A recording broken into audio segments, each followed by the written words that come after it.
Hello and welcome to The Navel Gaze. I am Tolly Botts. This is Aaron Terrell, and this is a podcast about autosexuality. Today we have a guest in our presence, the Laura Reynolds. So Laura is, for me, the first self-identified autoandrophile that I came across in the discourse. I saw Laura's interview on the Transparency podcast, and Laura has also had a conversation with Phil Illey. And so we're going to try not to waste too much time today going through the autobiographical information about Laura because been there, done that. And we're going to link to those conversations below, and I hope you'll all take some time to check those out. But today we want to have Laura on to talk about some of her experience and expertise, and to finally disagree with Aaron. Someone has come to disagree thoughtfully and rigorously, hopefully, with some of our theories over here. Is that right, Laura? Well, I don't know. I wouldn't say I have like expertise, and like I don't want to spend a lot of time talking about my experiences, but I'm ready to disagree with Aaron. Awesome. So, I'm able to do that in a constructive way. I don't know if you wanted to like introduce me anymore, or if I can just start talking. You can start talking. Okay. Yeah.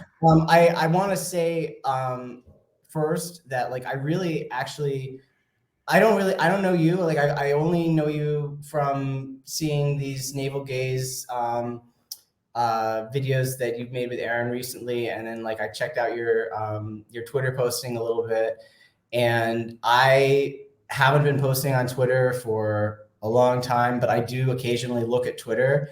And when I do, it's very often to see what Aaron has been up to with various other fixtures of the Twitter sexology discourse, like Michael Bailey, who's somebody that I partially left Twitter specifically so I wouldn't be like constantly getting frustrated by not being able to actually communicate with him in any kind of constructive way. And I've seen Aaron say a lot of things specifically about autogynephilia in like teenage boys who the whole gen spec and everything has been trying to deny have autogynephilia and say that they're ROGD, and Aaron has been like one of the people who has been talking about that situation in a way that I feel like has been very constructive.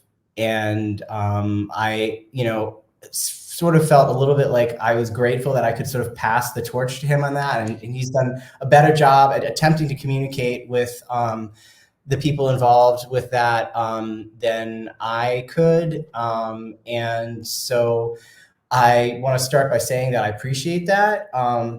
And what I find so striking is how so much of what he says about autogynephilia, I totally not only agree with, based on, my own theoretical understanding, my own real life experiences, but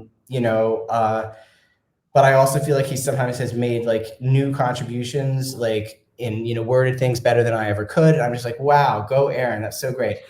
I don't feel that way when he talks about autoandrophilia, though. I feel like he's like profoundly wrong, and and not just wrong, but like because there's like, I mean, I really I still consider myself a little bit of a Kantian, and like I don't really think something can be right just because it's like useful if it's actually factually incorrect. So I don't want to sound like that's what I'm saying, but I'm like, some of the things he's saying are wrong, and some of the things he's saying are, I think, very unhelpful. And in general, there's going to be a lot of crossover there because I basically don't think something that's wrong can ever be helpful. But something can be unhelpful, even if it isn't wrong. And sometimes wrong is, I guess, a little bit too specific. I mean, sometimes the things that Aaron says that I disagree with, it's more like that his focus, I feel like, is not helpful because he's focusing on certain aspects of a phenomenon while neglecting or even denying others in a way that I think is confusing and unhelpful, even if some of his insights that have led to and or fueled him to take this, this stance aren't necessarily wrong. And I want to try to explain that. I actually took some notes of like things I wanted to say, and like I hope that I don't seem like I'm being like deliberately offensive with some of this stuff. But no, it's not offensive at all. I'm just really curious if you could give an example, because I'm wanting to know like what is it you're thinking of is wrong. I'll first, like, I'll start, like you've said, I want to respond to a lot of the things you've said where you've been like posing a question and no one's really answered it, or no one's answered it in a way that seems like it's what you were really like, wanting for an answer. Okay, like, for instance, I've seen you post like several times where you've been like, why do people think I'm homophobic? Why are people accusing me of having internalized homophobia? These sorts of things.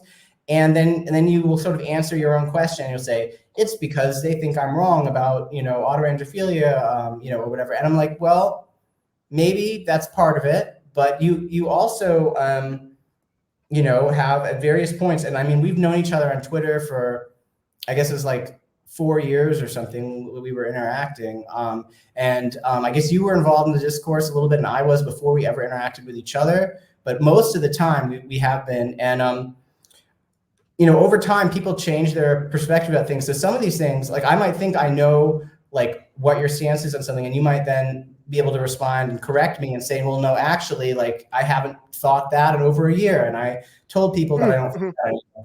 Or maybe not, maybe not. Maybe there's some things that maybe I can be helpful with bringing up to you so you can understand more where some of the objections that other people have might be coming from. Although I don't know, because I don't really talk to any of these people anymore, and I haven't for quite some time. I've totally withdrawn from the GC sphere. I don't have communication with, I mean, you're one of the only people who I still have any kind of contact with. So I don't really know exactly what other people are thinking, but I do remember that you said, and I don't know if it was a year ago or 2 years ago or whatever, but that like you didn't support gay marriage. And at the time, I thought, I'm a straight person, so like that's not a personal issue for me, but like I do very much support gay marriage.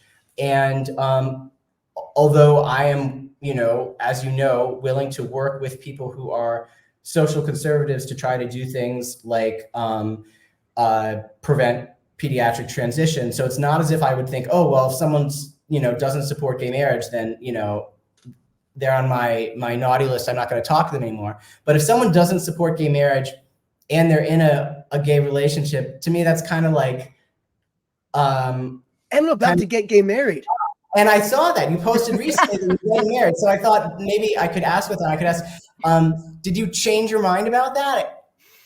No. I mean, like, just like how certain, wealthy people might think that, more taxes, that they should have to pay more taxes, but they don't currently. So they're not going to, they're going to people take advantage of this, of the benefits that are available to them, whether or not ideologically or morally they think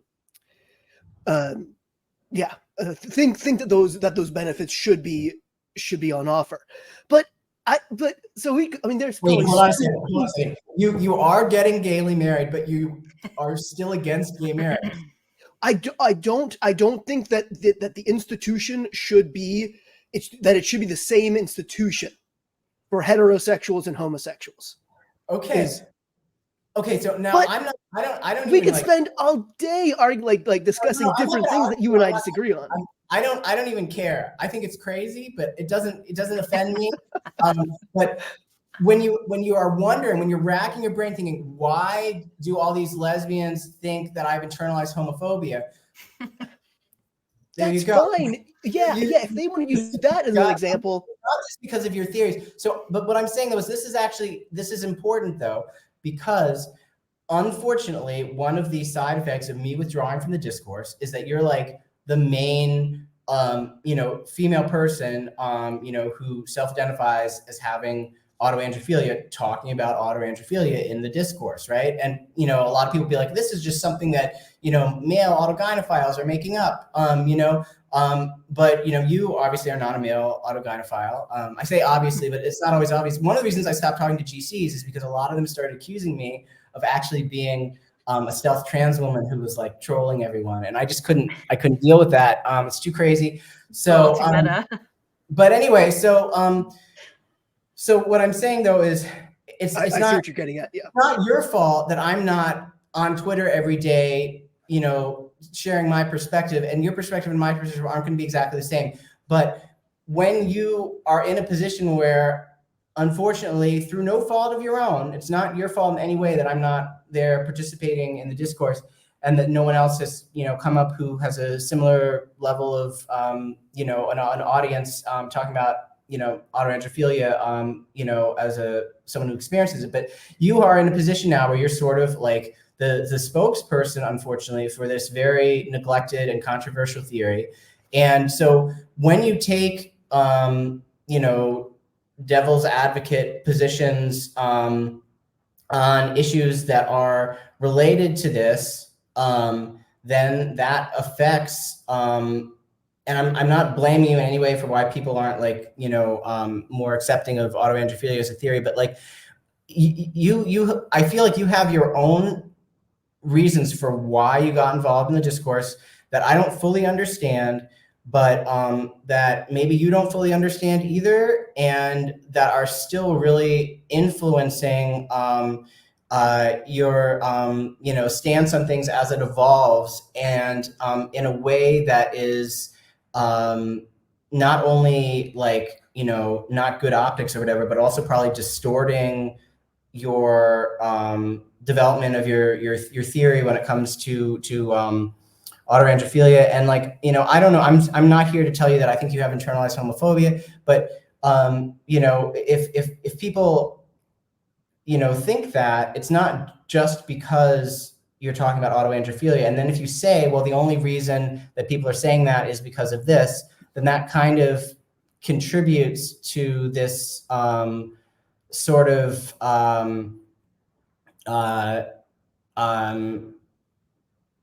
I guess like bad reputation of the autoandrophilia theory, which, like I'm saying, it's not your fault, but like it's really kind of, I don't think you're aware of the fact that you're doing that. Like, I don't think this is something that you're doing deliberately. I think it's unconscious. And also, one of the reasons I pulled myself out of the discourse is because I feel like I don't fully understand like what my motivations and biases are. And I know that like when I first got involved with the discourse, I had a couple things that I wanted to do, which I've talked about in other interviews. I don't want to go into a lot now, but one was I wanted to talk about my detransition, and I thought that I could help young detransitioners. This was when they were first really starting to get an audience. And I was like, well, I've been through all this years ago. Maybe I can be helpful.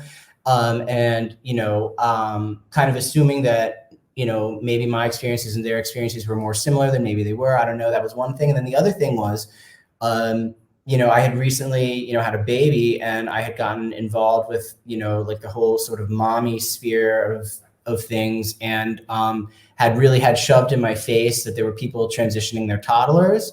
And I was actually in a support group for a chronic health problem I have with a woman who was transitioning her toddler. And it was like really obvious to me that like this was an abusive situation.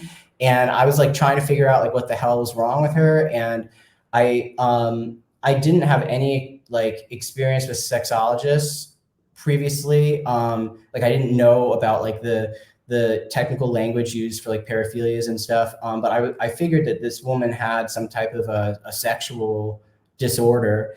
And I thought that maybe, if I was able to recognize that and other people weren't, I would be able to like help put the brakes on this whole, thing of transitioning, very young children. But I pretty quickly realized once I started talking to GCs and stuff that I couldn't really help with that. But that's how I then first encountered the sexologists. And at first I was like, wow, like maybe, I can learn, about this and learn the proper nomenclature and be able to make some sort of a contribution, talking about my own weird experiences, but also talking about my insight maybe into other women who have other worse problems.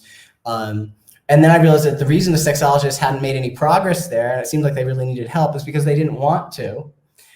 They didn't want to acknowledge that women could even have paraphilias. And then I was like, oh, too bad. I guess I can't help with that. But then I got stuck, trying to, get through to them, on Twitter. And I just, just kind of spinning my wheels. But, and then, over the course of a few years, I got very disillusioned from, the GCs. And I, for my own personal reasons, started taking testosterone again, even though I don't consider myself to have retransitioned or whatever. But I kind of started to realize I didn't feel like I could be a spokesperson for detrans women. And I didn't feel like I was making any headway with the sexologist. And what I was doing was oversharing way too much personal stuff. And, I'm a mother, and I was like, you know what? I really need to stop sharing this stuff online. I wish I had a therapist who understood, who I could talk to about this stuff. But it's really probably stupid that I have talked so much about my personal, stuff. And, since I don't even really know what I'm going to say next, and I don't really understand why I'm still talking about this, is this exhibitionism? Is this just some compulsive oversharing thing? And what are my motivations? Why do I keep trying to get through to the sexologist? What am I doing here? And so I decide if I can't figure out any of that, and look at this flushing. I'm not normally like this. This happened a little bit during the Phil interview, but this is like a psychosomatic fucking crazy thing. Yeah. I have problems, and one of them is that I'm turning bright red right now. But I needed to pull myself out of the discourse because I didn't know what I was doing. It was I was driving blind, and I think that everything that I said, for the most part, I still believe. But I don't know, and I feel I'm not saying, well, you should pull yourself out too. You should have done that months ago. What you know what I mean? Or I'm not saying that, but every once in a while I'll check in and I'll be like, oh my God, Aaron, what is he doing? Still going. And it's right. It's right there in my, I guess that is a sort of a question, but my whole MO in this entire time has been to educate about what I see as motivating people to transition. And that and I've learned a lot along the way as I've been, just watching the trans phenomenon broadly, but then also understanding the parent's perspective and the therapist's perspective and the sexologist's perspective, and kind of crunching all of this to I don't know, I kind of feel like I'm able to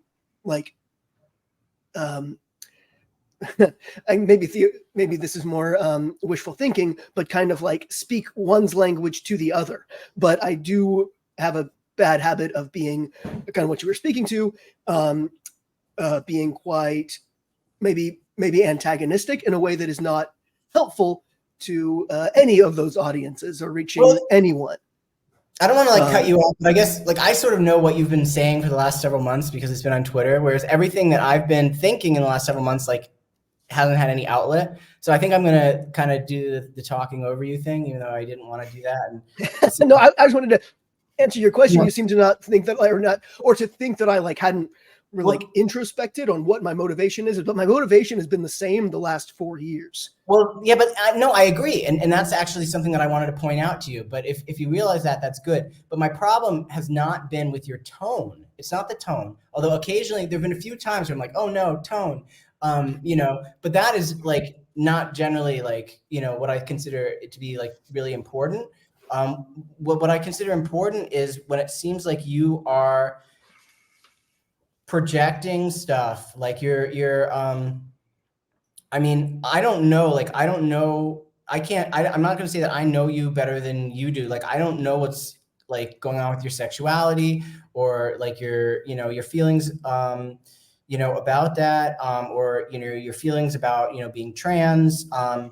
But let's see. I guess I'm gonna like basically read some of these notes because I can't really like think straight. I didn't want to do that, but like I'm sort of out of it. First, I'll say a couple things. Let's see. Where do I want to start with this? Oh, I want to say, okay, a few things that you've said specifically about me have made me uncomfortable. Like occasionally I've like looked at Twitter and you've been saying something like most autoandrophiles have like a romantic feeling of themselves, as a man. But some of them are sexual predators, like Laura Reynolds, who or something like that. Like you said, you mentioned me as if like specifically use my name, and like I don't think you actually said I was a sexual predator, but you said something like I can't imagine that he called you a sexual predator. You kind of, and it's the thing is I've said this kind of about myself, so it's my fault. But like, the issues that I had when I was younger, where like I didn't really know how to find guys who would want me to fuck them in the ass, and I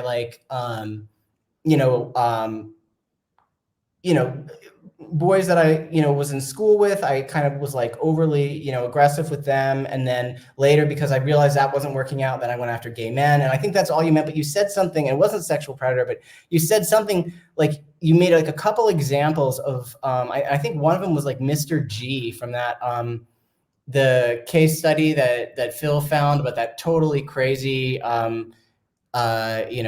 female transvestite who shot people and ran them over with a car and stuff.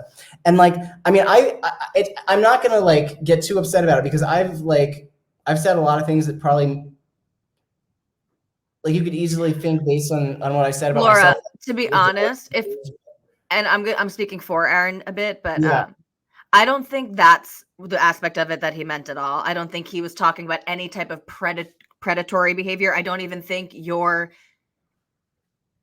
experiences of trying to figure out your sexuality, even in high school, like in what you call being aggressive with boys. I don't know all the details, but I doubt that was even bad connotation. Maybe he said aggressive and sadistic or something, which like so let me just for a second. So so we Aaron does talk about the correlation perhaps in AAP and sadism basically. And we can decide how personal everyone wants to get with that. But I think my understanding of where your name has been used as an example is to make the distinction between the romantic and the sort of erotic and the different ways that manifests, and saying like, it seems like in Aaron's perspective, based on the people that Aaron categorizes as AAP, that most of them, it's less explicitly erotic. And that there are fewer people, but these people seem to be the ones that it's easier to identify within themselves, for whom the erotic aspect is very salient and is an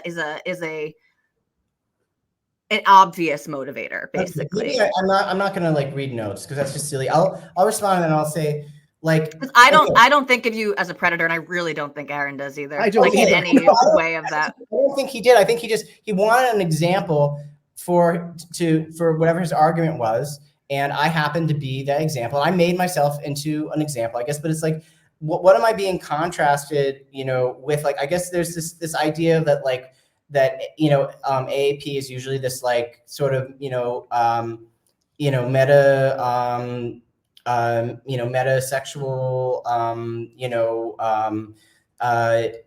thing that leads people to become butch lesbians and stuff, and like that's a whole other thing where I feel like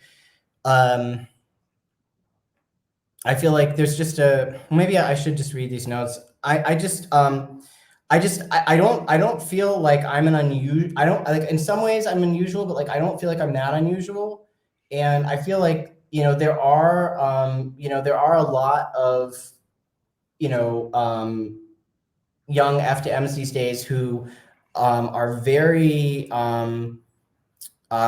sexually exhibitionistic and kinky, and put a lot of stuff on social media, which thankfully that wasn't possible for me to do back when I was young. But I guess Aaron would think that most of them are ROGD because they don't fit into the like the butch lesbian thing. So I feel like he has his own idea. I don't want to be like talking about you in front of you. You're here. I feel like you have your own idea for what AAP is, which you are trying to define in opposition to other things that other people might think AAP are, but we don't really have any idea what AAP is. And it seems like your desire to define it as being, something that is distinct from ROGD, and to say that most of the gay trans men are, definitely ROGD and not AAP. That's one thing where I feel like you're overstepping what you can know. And, you seem to be very, certain about that. And I don't really think that's scientific. I don't think that's useful. And then the other thing I don't think that's really the position, though. And so maybe it's good that you're bringing this up so we can maybe clarify I should have screenshotted a bunch of tweets because no, yeah, and things do get oversimplified in tweets. Say things with varying degrees of ambiguity, but over and over again, and in some cases, like with no ambiguity, in other cases with ambiguity, but with this, it's just that same theme being repeated over and over again. So there's that, which I feel is a distortion, from what we know, because we really don't know much, and it seems like can we dive into this one a little bit? Or you want to name the other one first? The second one, which is a big one, and this is one which, for me, it's like I'm not a lesbian. I was never a lesbian. Yeah. I also don't think that just because lesbians, or some lesbians are offended by something, that means that it must be wrong. It's not like I'm coming here in defense of lesbians or whatever. Like there was a time actually when you first started saying that you thought that a lot of lesbians were autoandrophilic, where I actually, this is when I was still on Twitter, where I actually was still in contact with some lesbian detrans women who I'm not in contact with anymore, who were offended by that and who I talked to about that, and who, when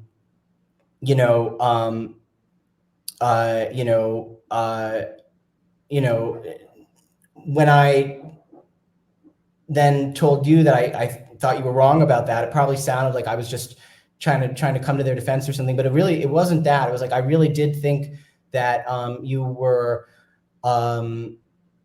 stating the case too strongly. But at that time, I also, was aware of the fact, which I think maybe both of us have sort of forgotten in the intervening time, that was originally something that we had discussed together. And I think I may have actually been the one to first say that to you before I ever heard you say that. And so then I was kind of like, oh no, he's taking this idea and running with it. And at first I was like, well, maybe this is a good thing, even though these lesbians are upset. But then I was kind of like, well, no, this seems like maybe it's not a good thing. But I was kind of like, this is just not my problem. So I kind of like took a step back for other reasons and didn't say anything more about that. But I've seen how you've taken it further and further and further to the point where I'm like, okay, my gut feeling that this wasn't good was right, because now you're saying things like you think that there are no butch lesbians, it's all autoandrophilia, and there's no HSTS, which and sometimes it's like it hasn't been clear. Are you saying that there's no female HSTS, or just in general there's no HSTS? Because if that's the case, then we're no longer in the realm of Blanchardism anymore at all. And so then it's like, well, why even want to call something AGP or AAP? But putting that aside, like obviously in some ways, like since you're actually like, in a long-term relationship, with another female, you probably, I'm not into this whole standpoint thing where it's like, oh, well, you can speak more as a lesbian than I can, but I'm not a lesbian at all. You know what I mean? So I'm not claiming any of that, but I did actually know quite a few butch lesbians back around the turn of the millennium, before all the butch lesbians were transitioning. And to me, it was very obvious, even at the time, just like, when I was around, trans women, and it was obvious to me that, a lot of them were AGP, even though I didn't know what AGP was. Well, around the butch lesbians that I was around, it was obvious to me that there were like different kinds of butch lesbians. And, some of them, and this is what I actually told you probably like 3 years ago, I thought were AAP. I thought they were like me, except, they were into women for whatever reason. And like, I didn't know about the idea of meta attraction at the time. I don't even know if that's something that in women is a thing. I don't know. And at the time, I certainly didn't know, but I knew that they eroticized the masculine role that they were performing. A lot of them also were very into, sexually, playing the penetrative role, wearing a strap on, not wanting their genitals touched. And I was the same way, except that I was having sex with men. And to me at the time, I was like, I thought, okay, well, I have something, in common with these people. And I told you about those experiences, but that wasn't all Butch lesbians. It was significant because it was some of them. You know what I mean? It wasn't all of them. And, and I guess you could say, oh, well, for some people, it's like, it's more romantic, like, it's not gonna, be so obviously sexual, but like, I really feel like, and there was one recent tweet. I haven't been screenshotting your tweets because I don't want to be like an obsessive person who's like on Twitter, screenshotting tweets and then not tweeting and having like a backlog of that. So I haven't done it, but maybe I should have, because then I could respond more directly to specific things you said and not be paraphrasing and maybe misquoting you and distorting things or taking them out of context, because I don't want to do that. And maybe I am, I don't know. But this was a very recent thing. Let me find it because I actually have a screenshot of it. Okay, here we go. This was. I do remember. You're saying that you had initially disagreed with me about the AAP Butch lesbian thing, but you said that after in a DM conversation after you read my two Substacks, you said something along the lines of, "Yeah, I think you're right," or "Wow, you're onto something," or something along. Well, yeah, you were onto something about some, because this was, I guess, so I sort of went back and forth. Like, we talked about it, and I believe I actually originally.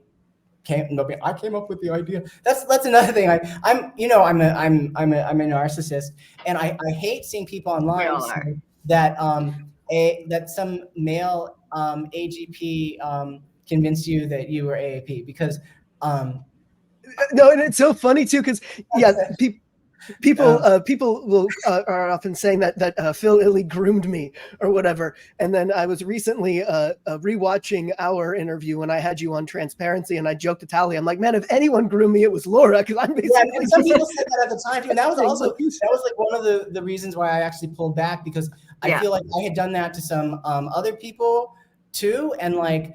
With you, I kind of like, I didn't care. And then I saw you take some of my best ideas and run with them. And I thought that's great, but there were some other specifically detransitioners who I talked to about autoandrophilia, where I don't think that our conversation that we had was very different in the tone and the content than my conversation with these people.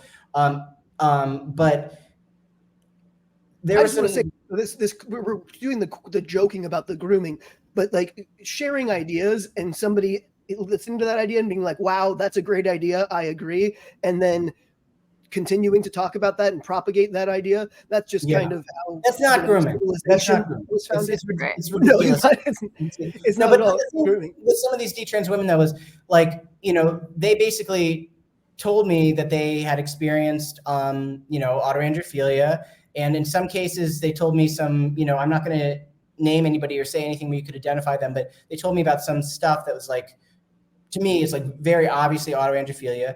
And, and prior to that, like when I was like first, on Twitter, there had been a couple detrans women who I believed also had autoandrophilia, but who I never talked to about it, who then retransitioned without ever, I guess, becoming self-aware that they had autoandrophilia. And I thought that was unfortunate. So I was like, well, maybe I should try and actually like broach the subject if I'm talking to the detrans woman, and it seems like maybe she wants to talk about that a little. I shouldn't like hold back. I should, but then I was told then afterwards that I had made a couple people feel uncomfortable. Like they thought I was kind of trying to convince them they had autoandrophilia. Because of course they're getting people talking to them, other people talking to them saying,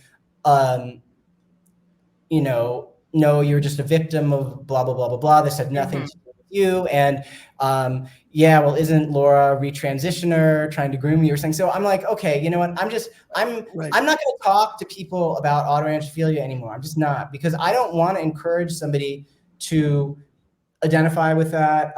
If that's not like, but for me, it was like, it was so obvious. It was like, it wasn't something where I had to like analyze myself and try to be like, could that be what this was? It was like, I knew it the whole time. I just didn't have a name for it.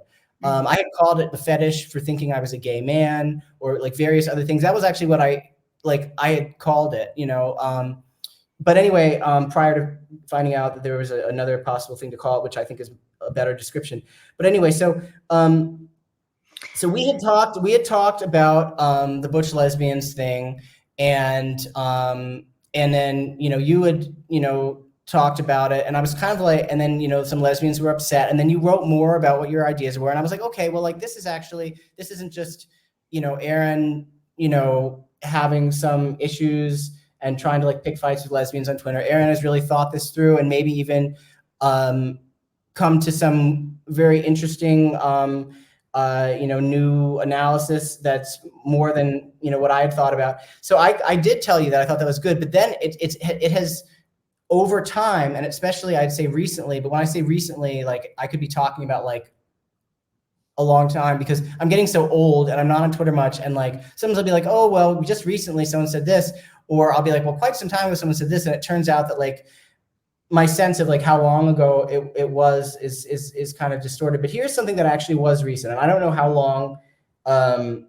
you've been saying things like this, and this isn't anything that even says anything about Butch lesbians. I didn't want to engage about that, and I wish that I had taken screenshots, but didn't. But here on August 23rd, 2024, you said, so that's just like Friday.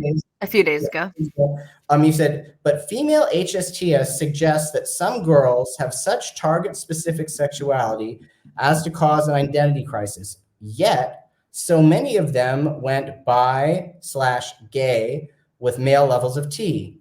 These two things contradict one another, yet they make perfect sense if AAP was the source of the male identity. So, so here, and then I'll just read my notes because I can't really think. I say, so it appears, okay, so you appear to be making multiple claims. It's not entirely clear what you are claiming. So it appears that you are not only implying that the category of female HSTS, if it exists, should be taken to include all trans men who previously identified as lesbians, which sort of seems like a straw manning of the HSTS concept, but also that the concept of HSTS, as originally described in males, is of an identity crisis caused by having a particularly target-specific sexuality. But I'm pretty sure that's wrong, a misrepresentation or misunderstanding of the Blanchardian theory. And I'm sort of disappointed that Bailey did not correct you. My understanding is that according to the sexologists, the erotic target that homosexual males have is specific. It's men. And pre-gay boys who have an identity crisis, which leads to them wanting to transition, don't have an identity crisis due to their target-specific sexuality, but rather due to being naturally extremely effeminate. If I am wrong, I hope someone will correct me. I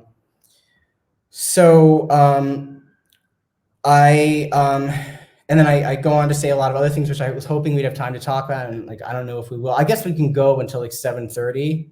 And then I'll just have to like go get my son. Hopefully my father won't just show up with him at the apartment. That's also possible. So that's very fair criticism. And that's exactly kind of the kind of criticism that I want to hear, because you understand the Blatchardian taxonomy we're working within. And yes, so I would say that was like kind of a straw man. A bit of a conflation. I think it was a conflation, really, right? About whether it's the fact that these males are so naturally effeminate, or that, like you said, it's not inherently about their sexual target in that way. Yeah, right. Although there are the sexologists who insist that the sort of HSTS presentation is also really explicitly sexually driven. You mean real sexologists, or like part of our like sexologists? Well, like Bailey. Discord. Am I misrepresenting? Well, I feel like that's sort of a slight disagreement between Blanchard and Bailey, if I understand correctly. What were you going to say, Aaron? Well, I think that we're kind of it's important to differentiate if we're talking about like a child fitting the a pre-gay child fitting the the template of what we understand as HSTS, or an adult transitioner as an HSTS, and because these are different demographics. And so when I'm thinking of, or they're likely the same, but as far as what we're identifying is going to be different. And so when I was talking about if this HSTS female demographic exists, it doesn't make any sense that they would be so targeted in their sexuality as to be naturally that gender nonconforming as the male HSTSs were observed to be as children. What does that have to do with their sexuality? Like, I'm like, I don't. Isn't the assumption that it's that the homosexuality is a byproduct of their extreme gender nonconformity? Well, that's the assumption with the HSTS males. So wouldn't it apply to the females? So you're putting the cart before the horse.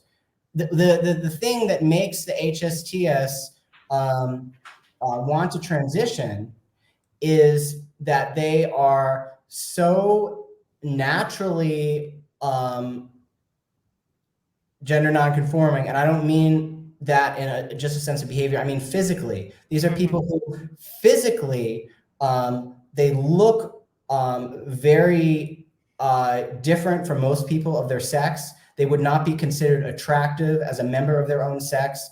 I'm not saying this means that they're intersex, but they're people who are in some way physically abnormal. So for a male who is not only more feminine than most other males, but more feminine than most females, who's so feminine that he just basically can't function well as a male, right? And the same thing exists, an analogous thing. Okay, I won't say the same thing, but it is very, very obvious. They've been studied that there are females who are physically masculinized, and I'm not talking about tomboys, although their behavior would also be masculine. I mean, there's something, and I'm not saying it's necessarily like an intersex condition, like the.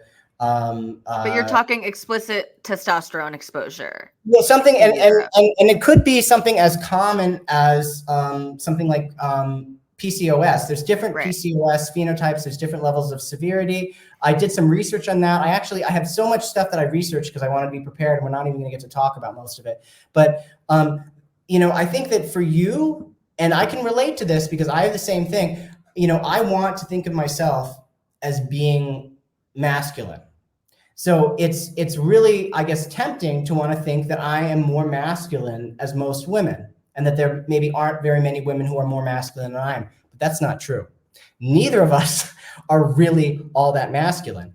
And there are girls who are so extremely masculine that they have problems that we can't even imagine. And I was gender nonconforming enough as a child that I actually had problems because of that. And I also have, even though I don't have PCOS, I have a little bit of like a PCOS phenotype in the sense that I have like no waist and stuff like that, which made it really hard to get clothes as a teenager. But I'm really within the normal, the normal range for a female. But there are females who aren't.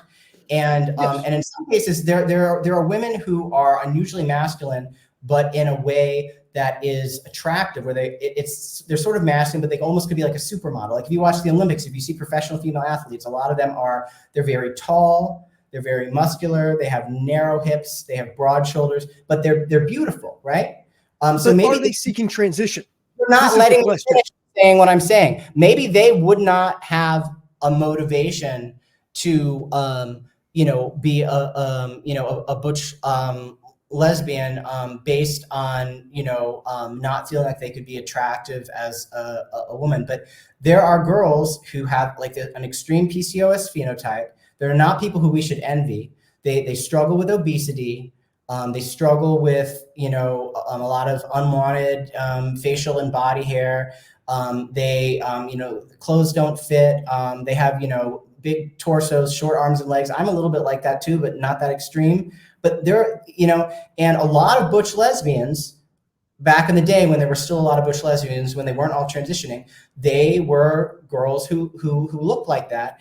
And if they had tried to make themselves look attractive, whether to men or to women, by feminizing their appearance, it wouldn't have worked. The best thing they could do to be the least unattractive was to be a butch lesbian, and that would definitely get them more women than if they tried to be femme, and it just didn't work very well, right? And they were naturally masculine, and they became butch lesbians. And there would be other butch lesbians, of course, who had a very feminine phenotype, not PCOS looking. There would be other butch lesbians who maybe were tall and angular and very attractive, and maybe some of them also had extremely masculine personalities. I don't know.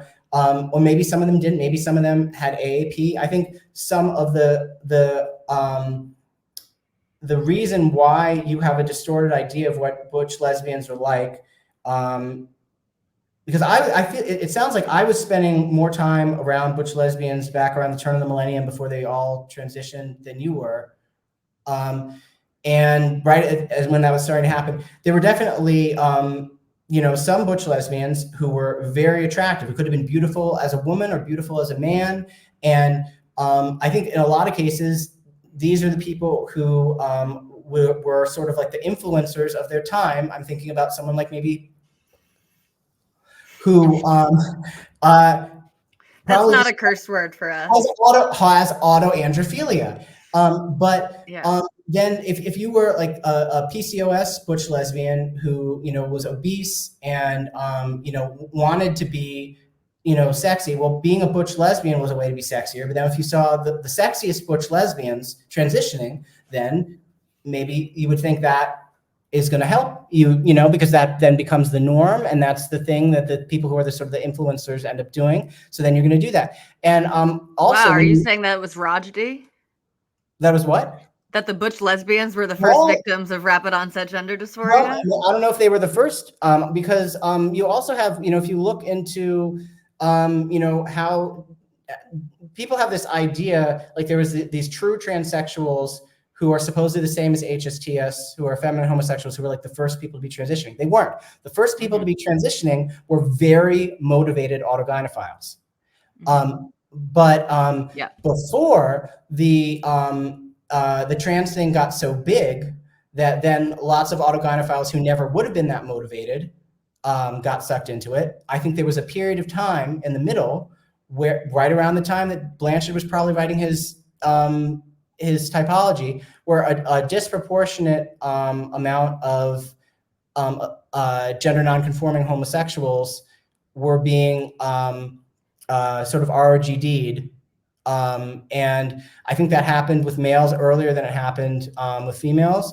I mean, it used to be that if you were an extremely effeminate male, like transitioning wasn't an option. So you would try to be a pretty queen while you were young until you aged out, and then you were an old queen, who wasn't so pretty and couldn't get like GAMP type men anymore. But the GAMP type men, they want something that looks more female than just a young effeminate man. So once there started being people who were transitioning, who were getting breasts and stuff, that's what they wanted.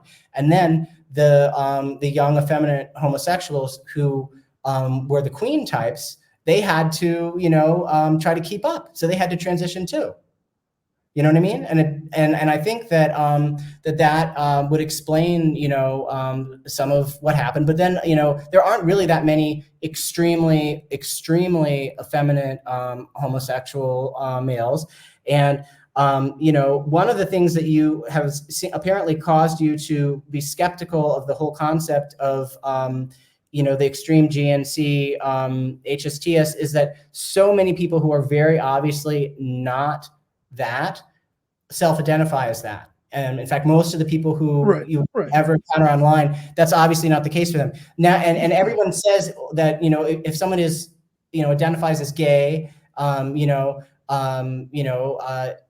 they transition, they were HSTS. No, that is not what HSTS was, because it would make no sense for an attractive young gay man who could be attractive to other gay men to transition. It would only make sense if he was so tiny and so effeminate that most gay men wouldn't be interested in him, and he would have to try to appeal to GAMPs.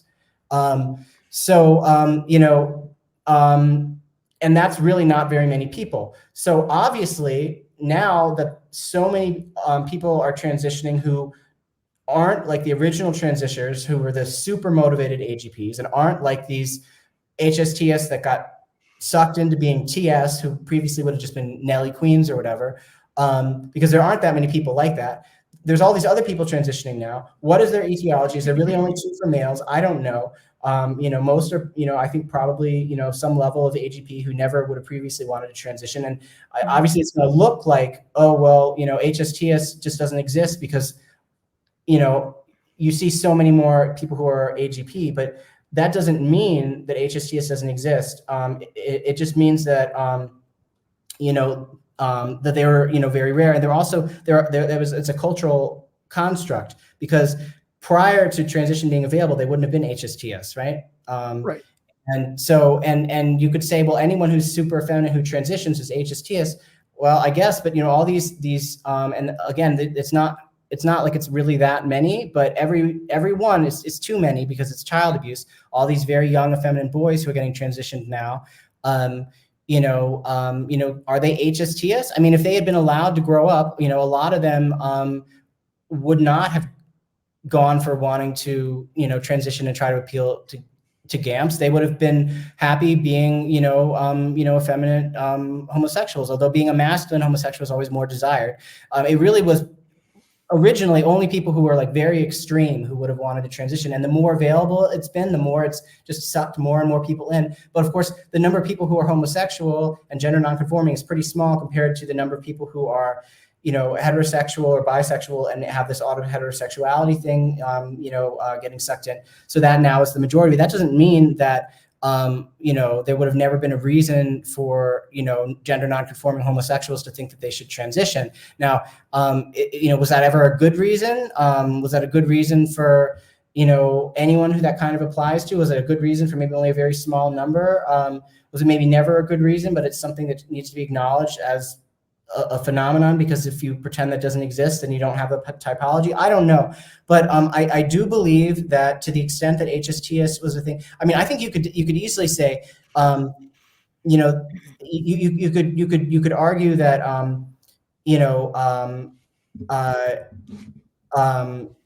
something like AAP doesn't exist in females the way AGP does in males.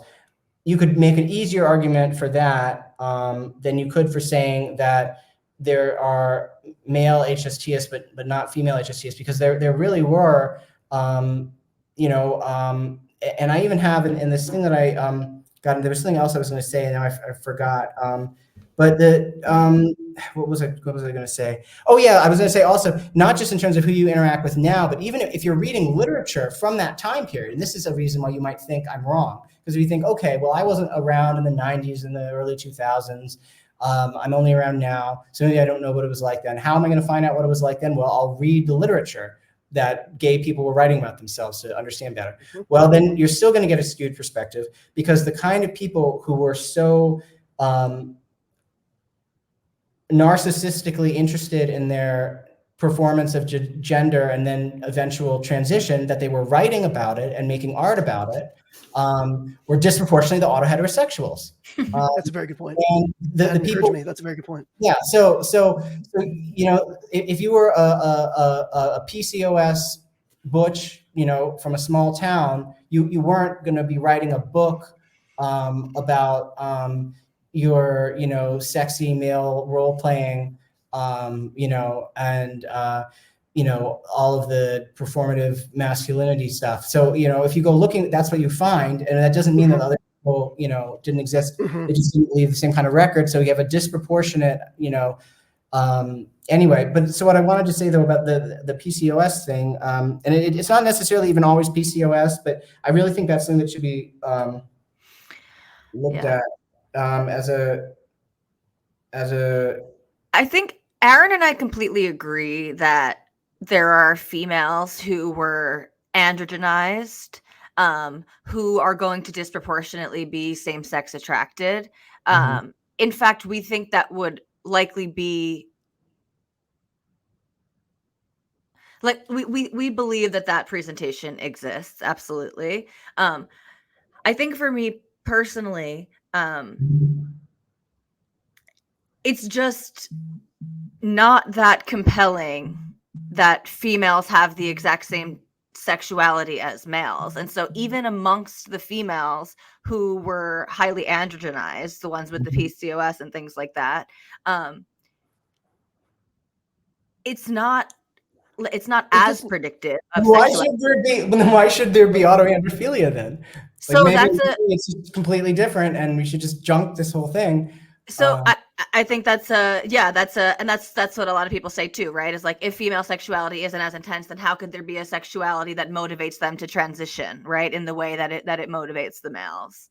So I guess that depends on which perspective you take, and this comes up a lot for Aaron and I, is if you view autogynephilia and autoandrophilia as specifically paraphilias or as sexual orientation. And of course, I mean that they're sort of one and the same. A paraphilia, part of the definition at least, is an atypical sexuality.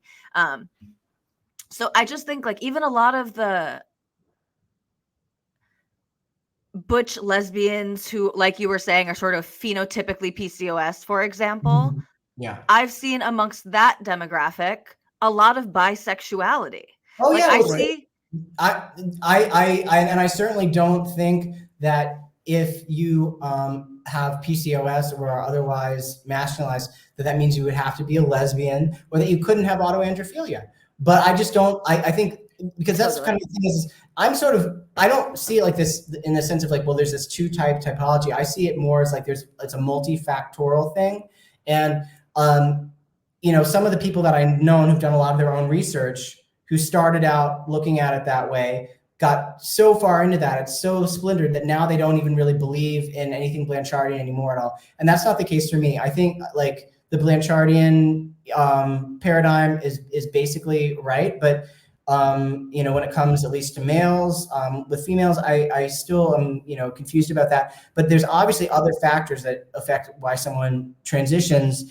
And even a diehard Blanchardian, isn't going to disagree with that. But where they might disagree is they would say somebody can't be simultaneously autoheterosexual and HSTS. But if HSTS isn't actually really about a sexual orientation, it's about being abnormally biologically either effeminate or masculinized, then somebody could.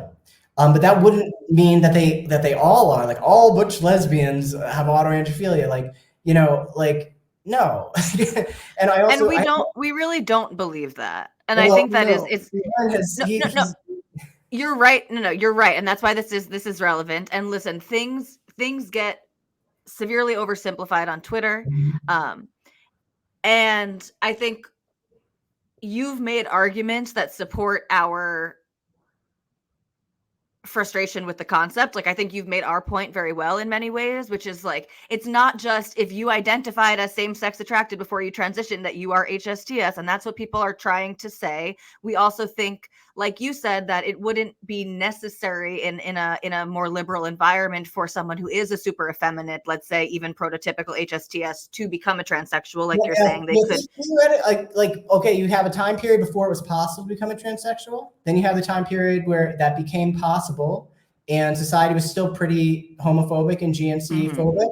So I could see then, and also the thing I said about it being an arms race of, wanting to appeal to Gamps if you were already like a Nelly Queen, and then all of a sudden other Nelly Queens are getting boobs and stuff, and you want to appeal. So that could cause more people to want to do that. But then really now you would think the society is so much less homophobic, so much more accepting of gender nonconforming people. Really less homosexuals should be transitioning now and in the 70s. And obviously it's the other way around. And, to say it's because of internalized homophobia doesn't really make sense. And it seems like that idea is mostly coming from the self-description of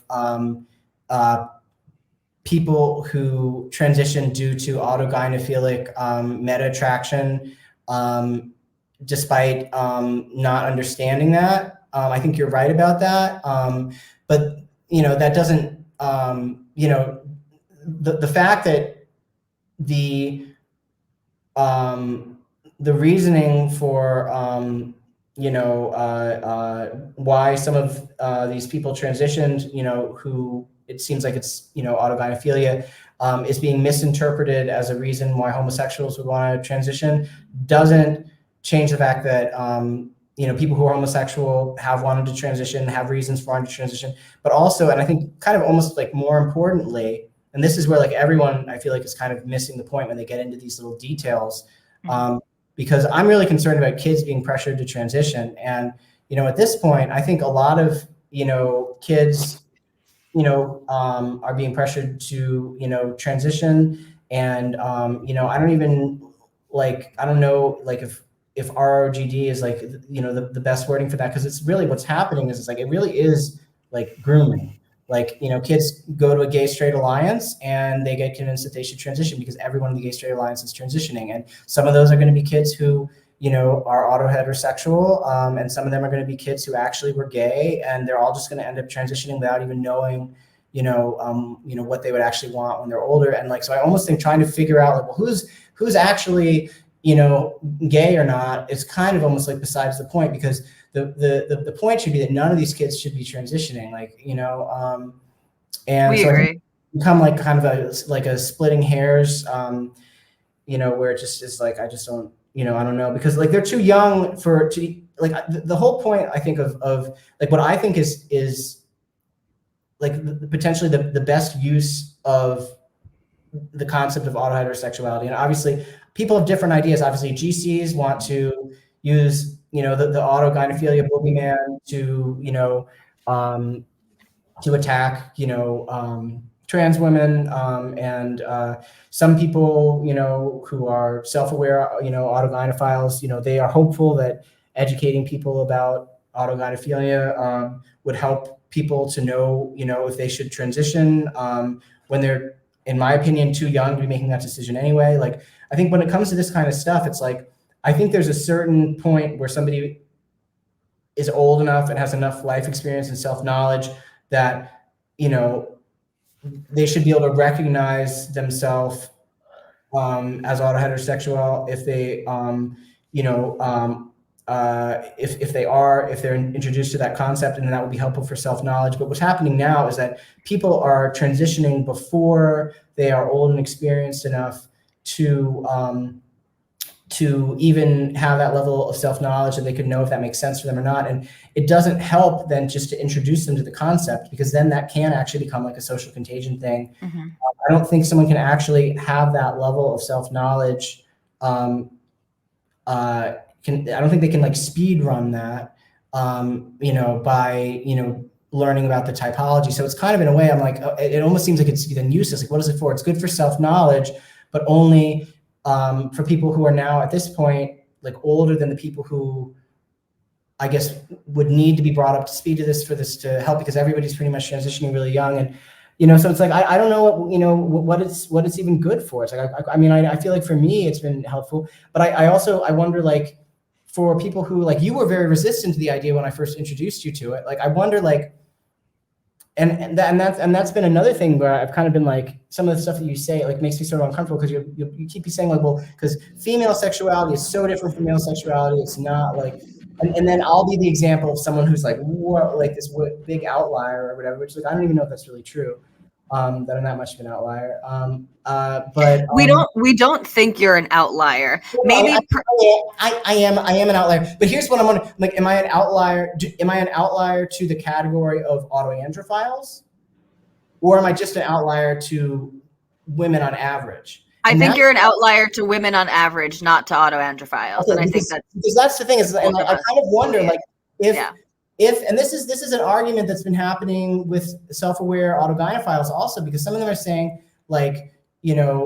it's mostly this thing that doesn't even feel sexual, and for people where it does, they probably have a sissy fetish, you know what I mean? But it's kind of okay, how useful is a sexological theory if most of the people who it would apply to aren't going to recognize it as applying to them unless they do a bunch of mental gymnastics that they're not going to want to do because what they're experiencing doesn't really feel sexual. Well, you know but what I mean? with males, it's easier because they have these involuntary erections. Well, I don't know. I mean, a lot of males lie. Like a lot of them, they lie. I don't think females do as much. So I'm wondering, like, if there's a lot of young women who are like sexually doing all sorts of stuff and but you're going to think then that they don't have autoandrophilia because like they're also like masochists or whatever. And then there's people who feel like they don't even have a sexual thing going on, like nothing really even seems that sexual to them. And I guess that, like, if you were talking about autogynephilia, that was like the anal erotic type or whatever. With females, I don't even really know I think it seems like kind of a stretch. I mean, and you're going to say, well, this must apply to them. They must be autoandrophilic. Like, I don't know. Like maybe this is a theory where like, it seems like it, and maybe this means it's just not a good theory, but I feel like for people where things are very obviously sexual, as long as they're not lying to themselves and others, maybe this could help some self-knowledge for them, you know what I mean? But for people where it just what they're experiencing doesn't seem sexual unless they're like, racking their brain and, like to make the theory apply to them. I'm like, is that really useful? Is that helping them in any way? Like, I don't know, maybe it is, maybe it isn't. I don't know. But I do think that when you're so insistent that, certain people are ROGD and therefore don't have autoandrophilia, that's another thing in addition to the thing of saying that there's no such Let's thing clarify that, because we don't exactly believe that. And so we believe that someone could be essentially AAP and ROGD in the same way that we believe a lot of the ROGD boys are AGP. And so our perspective is that these are males with some level of autogynephilia, whether that would have necessarily manifest in transition, especially so young, if they were in a different cultural environment, a different context, perhaps not. Maybe it's likely that it wouldn't, but that living in this pro-trans culture, living with the access to all those types of porn and stuff online, it's just is rapidly progressing their development of gender dysphoria. Okay, and so we think that could definitely be happening in the female.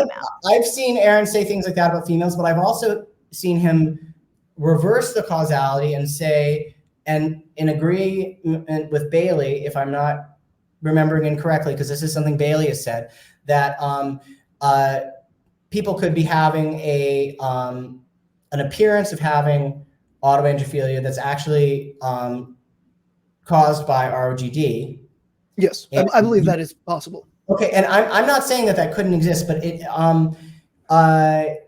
Can you elaborate on what you mean by that, Aaron, and how you'd be able to differentiate between AAP and socially motivated behaviors or identification with? It's because I think female sexuality is so flexible for most young women, especially teenage girls, young women. Those are the ones who are most susceptible to the whole ROGD culture thing. So, right, they're going to get into these online pro-FTM, pro-queer spaces where all of the media is about male-on-male / fiction, stuff like that. And that basically is the sexuality that they have access to. That is what sex is. To them is this male on male kind of, it's all cutesified and fetishized but it's basically fetishizing gay male relationships, and they are heterosexual females, so they identify as a gay man. Contact with anything like that when I was younger. But right, I don't think that you're a case of ROGD turned. No. But here's the thing, and I'm about to have to go. But I believe that I would have if I had been born a little later.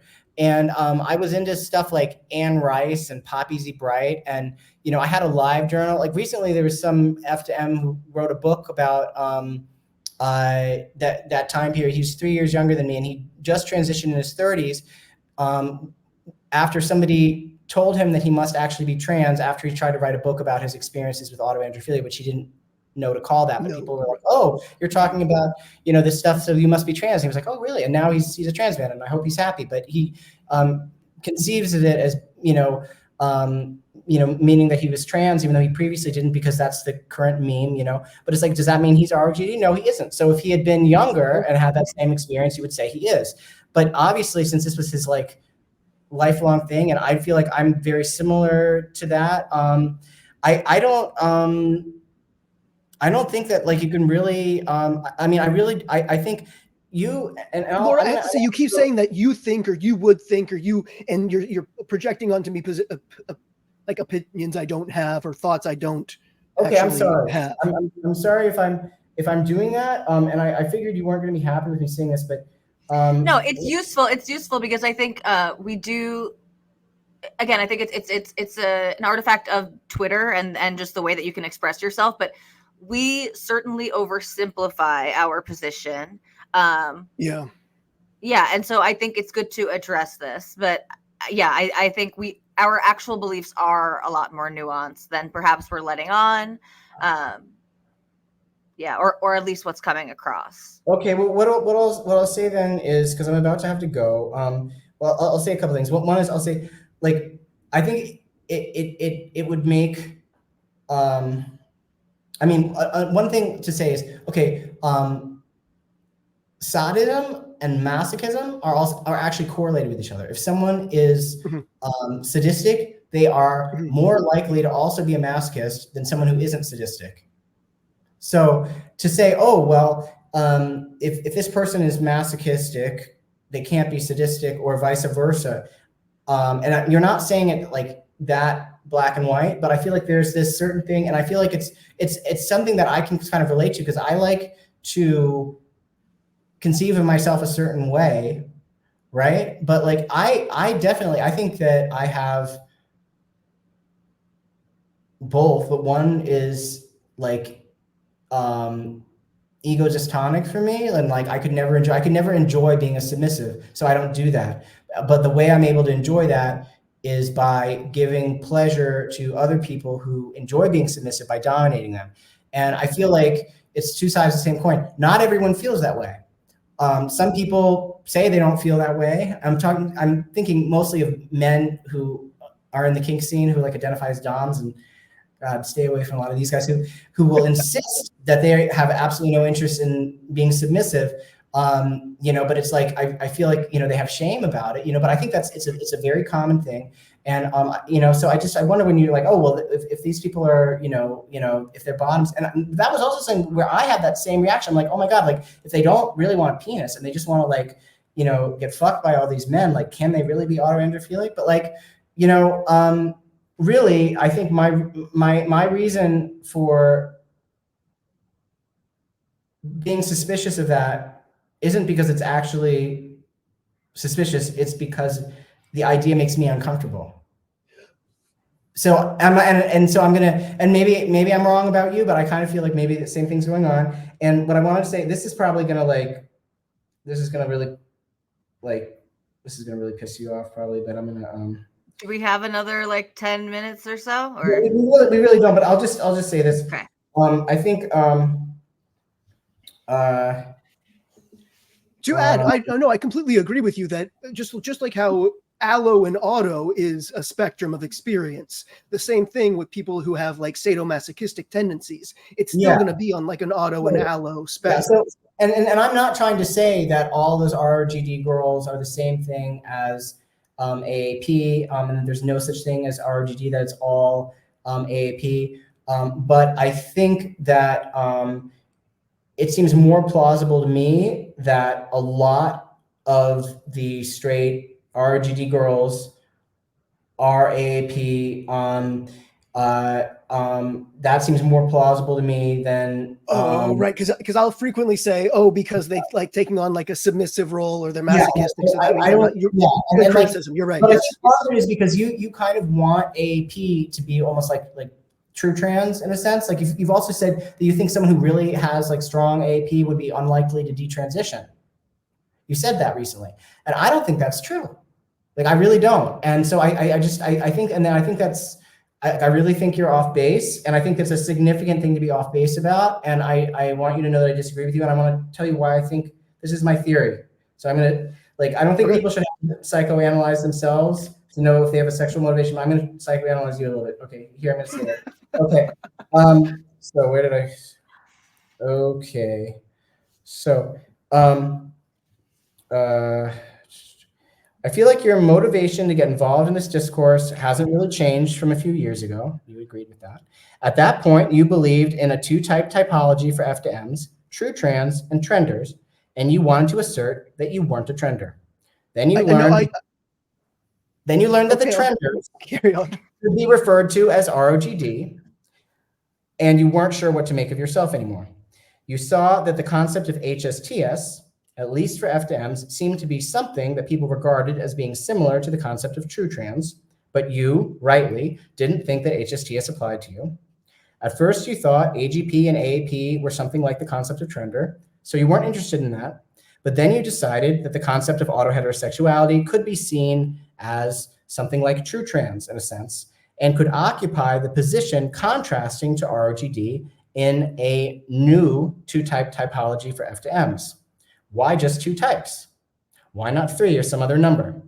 I think the most obvious explanation is because your motivation has been the same since you entered the discourse. You want there to be two groups of trans F to Ms, one of which is real and one of which is not. And you want to be able to feel confident that you belong to the real one.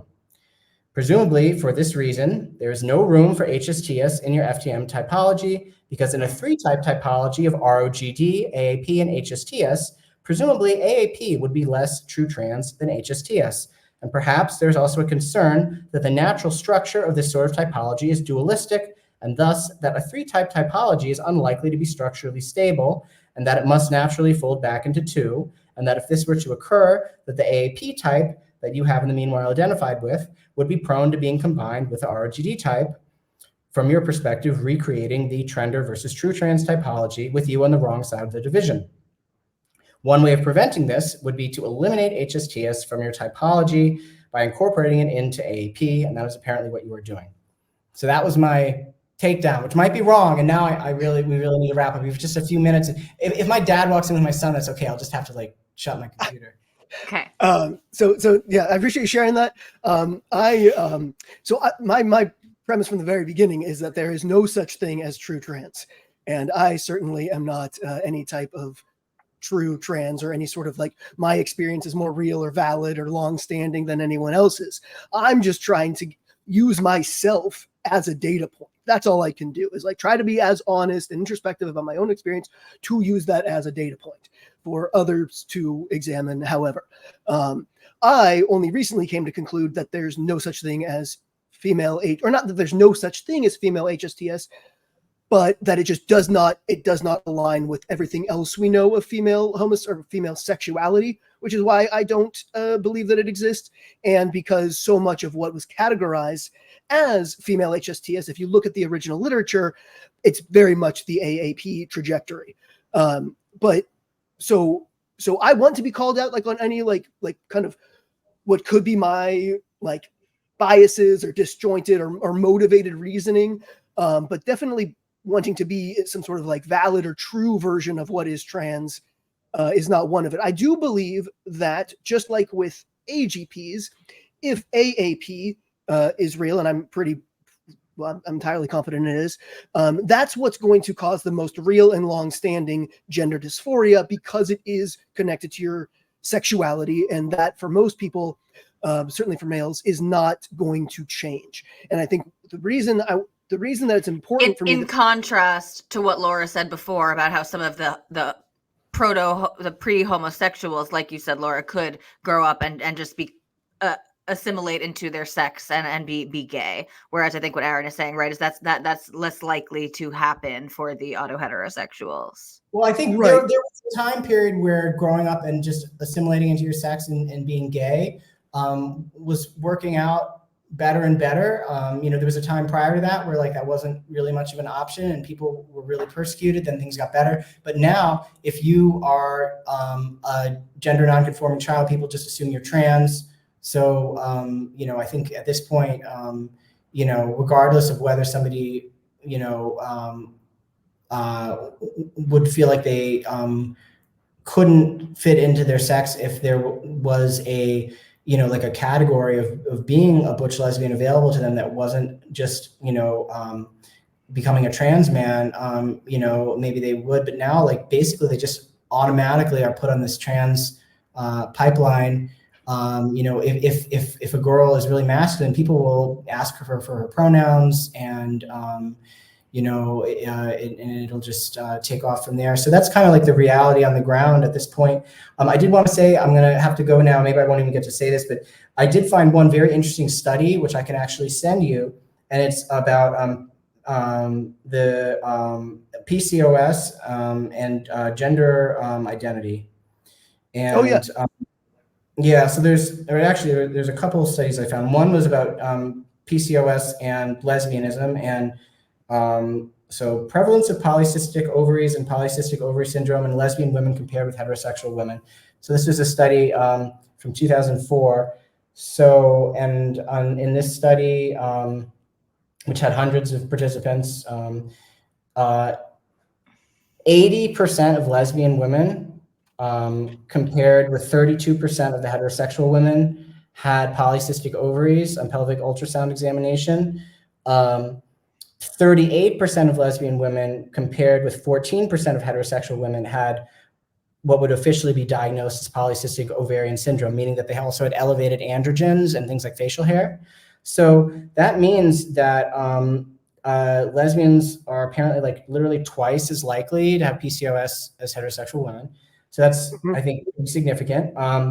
And then I've got something interesting about in utero androgen excess development. I think that might be polycystic ovary syndrome. And apparently if your mother had PCOS, you'll be born masculinized even if you don't develop PCOS. And my mother had PCOS, which is kind of interesting. And so that's interesting. But then the one about the gender identity, I just want to say this really quick before I have to go. Polycystic ovary syndrome and gender identity.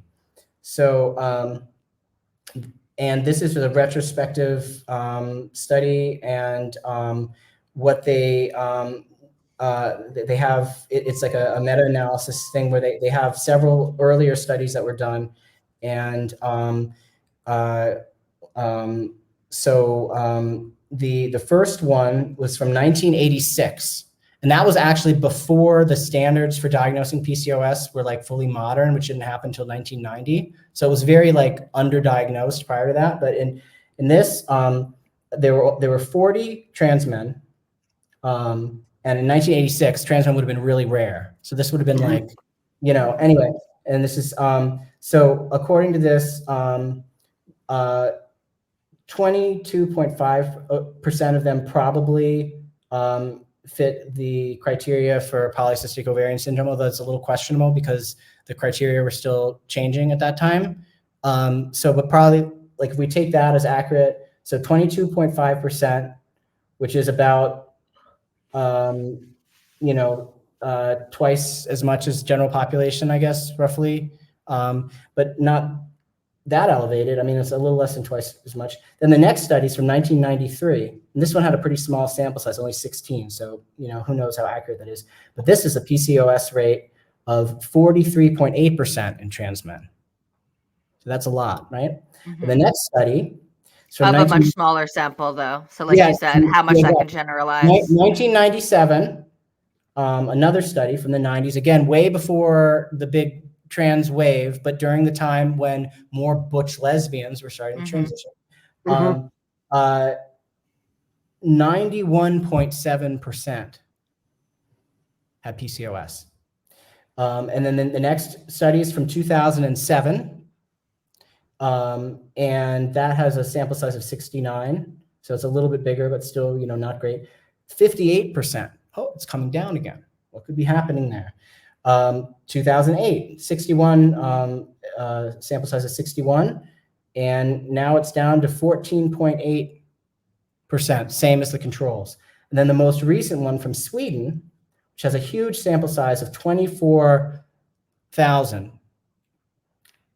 And the prevalence of PCOS is the same as the general population. So what we see here is the earlier studies, the sample size is too small for me to make a grand theory out of this. But what we see is we have the first one where it is the prevalence of the PCOS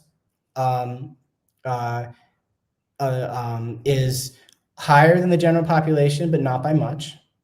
Then we have successively getting higher and higher until it's like almost all of them. Then we have it dropping down to the level of the general population. Now, it would really be a stretch to interpret it this way, but could the early study have included a lot of autoandrophiles? And the later ones that were in the 90s and early 2000s had the big butch lesbian wave of transitioning, which seems to have really been like a social contagion among butch lesbians who had PCOS all transitioning like at the same time, kind of. And then the level sinking down as more and more non-PCOS heterosexual women, either AAP but less motivated than the original cohort, or then the beginning of ROGD started transitioning and then bringing the PCOS level down to the general population level in that huge sample at the end. Now that that's way too little data to have a narrative, on that, but that would actually fit that narrative. But your premise here, your hypothesis that these women who identify as lesbian and have PCOS, the PCOS and the lesbian identity are both correlated to an exclusive gynophilic attraction? No, that's not what I said. That's, I guess, what you were saying with the whole thing about the target sexuality, and I was disagreeing with that. Like, I'm not saying that, you know, most of these, you know, PCOS butch lesbians aren't lesbians. Like, if they identify as lesbians and they're gynophilic and they've lived their life as lesbians, I'm not going to say they aren't lesbians. Maybe all women have the potential to be a little bit bisexual. But well, this is super relevant. This is actually where Aaron and I, these are the exact details that Aaron and I feel like people push back upon. And like you said, we're not trying to invalidate anybody's identity. Okay, well, what exactly? Because what I would be saying is they would have become butch lesbians. You know, because these people who were transitioning, they weren't really young people, right? We're talking about in the 90s and the early 2000s. These were adults, right? And so they had already lived a life as butch lesbians. They weren't freshly, as teenagers, identifying as a butch lesbian for 2 weeks online and then identifying as a trans man and transitioning. No, they had lived years as butch lesbians. They might have a 20-year partner. Yeah. And so the reason that they would have originally identified as butch lesbians is because, like I said, they were really abnormally masculine. And if they tried to femme it up, that wouldn't have worked well. It wouldn't have felt good. It wouldn't have been attractive. They would be most attractive as a butch lesbian and could attract like bisexual femme women that way. And that's what they did. And that was working fine for them. And it was a form of transgenderism, although, you know, people could dispute that. But they weren't medically transitioning until influencers who were medically transitioning, probably disproportionately who had autoandrophilia, who were part of that community also, made it seem like that was the thing to do if you were a butch lesbian. And then they did. There's just like that what you're saying makes sense, but it goes slightly into the like infantilization is the wrong word, but like I just don't know how much I'm buying that. And there are like some, I think, detransitioners who self-identify as butch lesbians who have made that same argument. Like Buck Angel was such a big influence on my desire to transition, you know, and like this was really basically like my internalized homophobia because society wasn't accepting me as a masculine woman. I didn't say anything about internalized homophobia. I mean, you didn't. I'm saying this is part of their narrative and how they've made sense. I'm not infantilizing these people. I mean, it might sound like if I'm saying, well, they're not attractive. They're going to be like, what are you saying? No, I don't even mean that. I guess I just mean in this idea. Writing books, like, but you know, is seeing someone like Buck Angel enough to make someone schedule an appointment for a phalloplasty? Like that, it just feels, and I guess like I see how these things progress, obviously. But I just don't know, like, well, I think something internal. One thing that was like, even if these people are in some ways, you know, mentally and in terms of their sexuality masculinized, that doesn't mean they're not women. And you keep insisting like, you know, women are vulnerable to social contagions. So why wouldn't women who are a little bit masculinized also be vulnerable to social contagions? And also, if you have learned that the way that you feel the most attractive is by making yourself more masculine. Maybe at a certain point that does become a little bit of an autoerotic thing, but not because you're someone where that was the original motivator. Like, so, I mean, and so then again, you could say, oh, well, then there is some autoandrophilia. Well, maybe, but like, I don't think that's why they were butch lesbians to begin with. And I don't think that that would have been, a reason that they would have gone out of their way to seek out transition if that hadn't started becoming the norm for butch lesbians to do. And so, that's what I think. I didn't say anything about internalized homophobia. And also, you weren't around when Buck Angel was around in San Francisco around the turn of the millennium. I saw what he was doing. He was going around to lesbian bookstores like a rock star. And he was, somebody who was very fit, and, women were throwing themselves at him, femmes, and also, he was getting gay guys into him, although some gay guys did not like him. And I heard about that from gay guys. But anyway, he was like, everybody wanted to be him. And if you were, a butch lesbian who had always struggled with being overweight, and like maybe you were also actually bi, maybe you actually were attracted to men, but you knew they'd never be attracted to you. But as a butch lesbian, there were femme women who would be attracted to you, right? So but that throws a whole wrench in it of them being HSTS at any stretch of the imagination, because they're not exclusively gynophilic, and that doesn't make them not a butch lesbian. Again, my wife falls into this category, and my wife has no conscious. She doesn't want to have sex with men. Well, I guess like the HSTS, like for males, like it implies like exclusive homosexuality. Although like, I don't even know like if that necessarily like has to, be the case. But like for females, what I'm saying is the motivation to transition would not have been autoheterosexuality. And if somebody was a butch lesbian and they, thought that transitioning was, the thing to do, I guess you shouldn't call that HSTS. But the reason to not call it that isn't because they may or may not have been a little bit bi. It's because like they're not exactly the same as the male HSTS, I guess. But I don't think that you could say that they would be, motivated by autoandrophilia. Like I feel like this is like, I feel like you are twisting these things to suit like what I said, and I really do need to go now. But I want to make it clear. I hope what I've said is helpful. I really think you're wrong, and I feel like on a certain level, it's like you're right about things, but the way that you are putting them together is wrong, and it's like distorting it. And like you might think that about me, you might think the opposite, but like I want to make it really clear that even though I agree with you about some of the details, like the theory that you've come up with, the overarching theory, I disagree with. I hope this was a useful conversation. I'm sorry you didn't get to respond as much, but now I really do need to go. Yeah, okay. no, it'd be great if we had. Yeah. Okay. Yeah. Maybe we can do this again. Aaron and I'm sure we're going to spend some time thinking about what you've said, because you have given us lots to think about. But yeah, thank you very much. All right. Thank you. Cool. Have a great rest of your day. Yeah. Take care, Laura. Bye-bye. Thanks. Bye.